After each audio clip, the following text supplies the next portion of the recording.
হ্যাঁ, হ্যালো। তো সবাইকে আমি একটা কথা বলতে চাইছি যে আজকে বহরমপুর থানাতে একটি গিটার, দেখে নিন গিটারটা। এই যে গিটারটা, এই আমি জানি না কি গিটার, কারণ আমার বাবা মা কোনোদিনও আমাকে দেয়নি। ইচ্ছা আছে কোনোদিনও বাজানোর। তো এই যে গিটারটা আছে, এই গিটারটা পাওয়া গেছে, একজন ভদ্রলোক এটাকে থানায় জমা করে দিয়ে গেছে।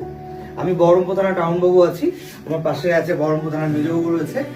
আমাদেরকে যদি এটা কারোর হয়ে থাকে, যার মিসিং হয়েছে, উপযুক্ত প্রমাণ সহকারে এই গিটারটা আমার কাছ থেকে বা বহরমপুর থানার মেজবাবুর কাছ থেকে আপনারা নিয়ে যেতে পারেন। এবং এই গিটারটির সঙ্গে আরেকটি জিনিস আমরা দেখেছি, এর মধ্যে রয়েছে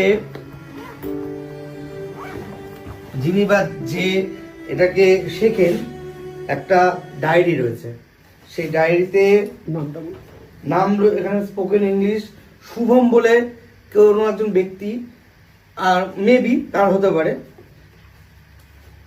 এবং এখানে কিছু গানের মানে গিটারের কোনো কিছু একটা রয়েছে, আমি জানি না কি আছে অ্যাকচুয়ালি, কি বলে। যদি কারো জানা থাকে যে এই গিটারটি কারো হারিয়েছে, তাহলে অবশ্যই আমাদের সাথে যোগাযোগ করুন। আমরা উপযুক্ত প্রমাণ সহকারে তার হাতে হ্যান্ড ওভার করে দিতে রাজি আছি। ধন্যবাদ।